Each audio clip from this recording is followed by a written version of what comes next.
Good morning, I'm Adam Sexton. It's crunch time in the state Senate as senators move their final bills out and get to work on all the legislation passed by the House. Leading the charge in the big floor debates are Senators Sharon Carson and Donna Soucy, the Republican and Democratic leaders. They join us here this morning. Senators, thank you for being here. We appreciate the time. Thank you for the invitation, Adam. Good morning. So it looks like one of the big fights coming up on the next session day on Thursday will be over how transgender athletes are allowed to participate in interscholastic and collegiate sports in New Hampshire. Senate Bill 375 would separate everyone by sex at birth with a new co-ed option. Senator Carson, why does this issue raise to the level of something the state Senate needs to address? Thank you for the question, Adam, because it's a question that we're dealing with. We're seeing the ramifications of what's happening in girls' sports, not only here in New Hampshire, but across the country, where young women who have fought for so long to get the same resources and opportunities in sports as the boys have had for years, now they're seeing some of those opportunities taken away. We know that men, boys, are physiologically, they're different than women, and they're stronger in so many other ways. And it's very difficult for girls to compete against that. So we want to have a fair and equitable playing field for everyone. And it's not fair for these young girls today. Senator Soucy, the House had a debate on a similar piece of legislation. It was interesting. House Democrats said you can't talk about this incident that happened in Swampscott, in which a boy who is not trans was playing with the girls, hit a very powerful shot, and it smashed this girl's face in. She got to go to hospital, major oral surgery. Take away all the labels. In that video, you see someone who grew up with testosterone shaping their body, playing against people who did not have that physical advantage. So how is that safe? Well, look, I think the issue really is about a fair playing field. And I think what everyone can agree on is that sports is an opportunity for young people to learn skills like teamwork and leadership, self-discipline. And I think it's really important that every child have the same opportunity. Trans girls are girls. They should have the same opportunity to participate in sports as girls do throughout our state. Recently the NCAA, the leading scorer in the NCAA is not a man, but a woman. This is an issue that I think is a national issue that's coming here to New Hampshire, and I think we need to focus on what the needs of New Hampshire students are. We'll see how this debate unfolds. Another big debate that we've seen on the Senate floor is obviously immigration. It's come back again and again this session. Big debates obviously about sanctuary cities. And Senator Soucy, you represent Manchester. Why do you think the state shouldn't ban sanctuary cities here in New Hampshire?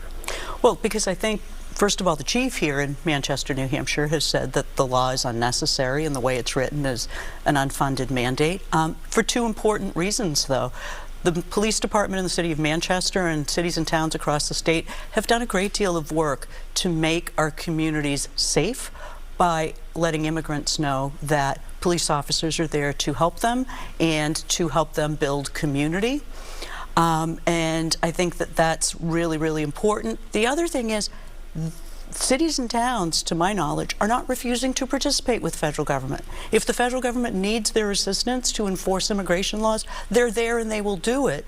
But I want the chief here on the ground to make the decisions of how he's going to deploy his staff and not have to focus solely on enforcing federal law. And Senator Carson, obviously you can respond to that. New Hampshire's all about local control. Why shouldn't towns and cities be able to decide for themselves? Well, first of all, we're not a home rule state.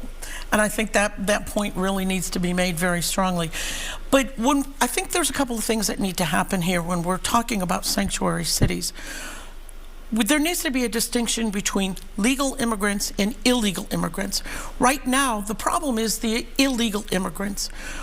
New Hampshire welcomes legal immigrants to our state. We want them to come here. We want them to become part of the fabric of the state of New Hampshire. It's illegal immigrants where we're having problems.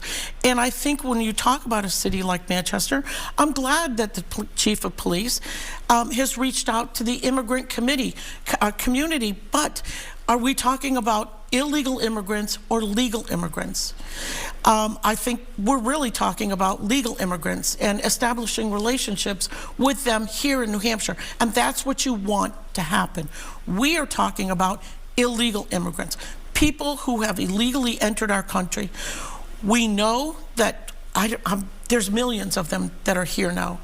And in fact, today in the news, they're reporting that there's another caravan of over 2,000 that are headed to our southern border. We have seen some awful things that have been happening here across the country. In fact, just today in Boston, Massachusetts, a sanctuary city, they went out and they captured 5 individuals. 4 of them they're all illegal immigrants. 4 of them were wanted on child molestation and child rape charges, and 1 is an MS-13 gang member. They've all broken the law since they've been here. We've had discussions on the Senate floor about Maura Healey and the governor of Massachusetts and some of the statements that she has made when an illegal immigrant was arrested for raping a 15-year-old disabled girl. We want those things not to happen here in New Hampshire. We want to protect our state's citizens from this. And that's why I think it's such an issue. There's confusion over the use of the word. We're talking about illegal immigrants, and that's our focus. We want to protect the people of the state of New Hampshire. In fact, there was just a recent UNH poll. 80% of our state citizens are extremely concerned about this. And so we are listening and we are responding. We just have issues with the illegal people that are coming here. Senator Soucy, you serve on the Election Law Committee. I want to get into a couple more issues here. Soon you're going to get a House bill that would end all, end all of the excuses that can be used to vote without ID, essentially. No more affidavit ballots. Don't have an ID, you're not voting. It sounds like a simple idea. Democrats oppose it. Why is that? Well, because there is a federal law called Motor Voter, and I was in the House actually in the early 90s when we passed same-day registration, and we did it with the understanding that we would have a New Hampshire-specific solution to comply with this federal law. I think this change by not allowing some people who present and don't have exact documentation at the time they register really could be a problem. It could jeopardize our exemption from the federal law. I also don't think it makes sense. New Hampshire is a state where we have local officials, supervisors of the checklist that are there at the polls, that are there in our city and town halls monitoring registration. It's not an issue or a problem. Senator Carson, do you support making this change? No ID, no vote? No. Simple as that. Yeah, just simple as that. You need to have an ID for just about everything you do in the United States today. In fact, not only here, but around the world. Why wouldn't we want to verify who you are? Are you the person that you say you are?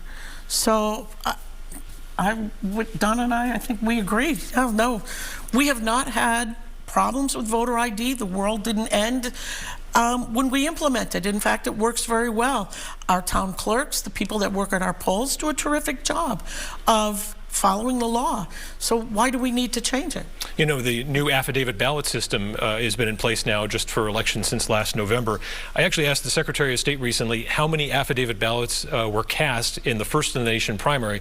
I was surprised to learn just 2. 2 affidavit ballots were cast in the entire state out of 454,000 voters, and both of those individuals who cast the affidavit ballots later came forward with verifying information to prove that they were eligible to vote. You know, Senator Soucy, given this data, do you feel that affidavit ballots are still an undue burden on the voter?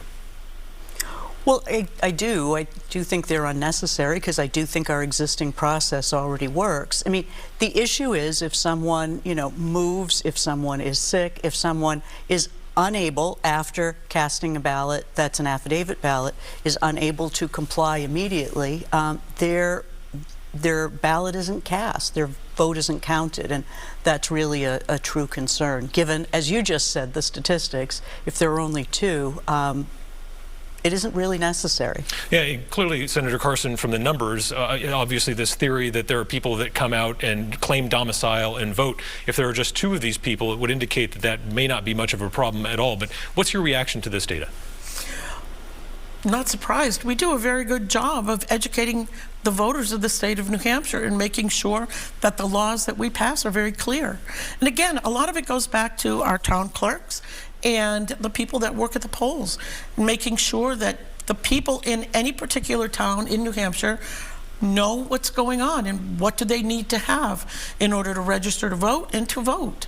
So I think it's just a success story for the state of New Hampshire, and we don't need to change. I want to get in one last quick question here. A lot of gun bills out there. There's one coming over from the House, the Bradley Haas mental health information reporting bill that arose from the tragedy at the state hospital last year. That vote coming out of the House was a little bit closer and a little bit more partisan than I think some might have expected. Is this bill potentially in trouble in the Senate, Senator Carson?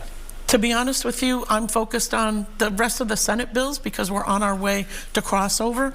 But I saw that the bill passed, but I haven't delved into it, so I'm just going to reserve judgment until we actually have the public hearing. And Senator Soucy, does this information need to be reported to NICS when someone has an involuntary commitment? You know, as Senator Carson said, it hasn't come over to us yet, so I haven't examined it that closely, but I do think we have to look at the issue of gun safety. It's a critical issue around the country. It is here in New Hampshire, as you mentioned, with Bradley Haas, a concern we all share, and we need to examine it closely. All right, Senator Carson, Senator Soucy, thank you for your time. We'll see you up there at the State House. Thank you.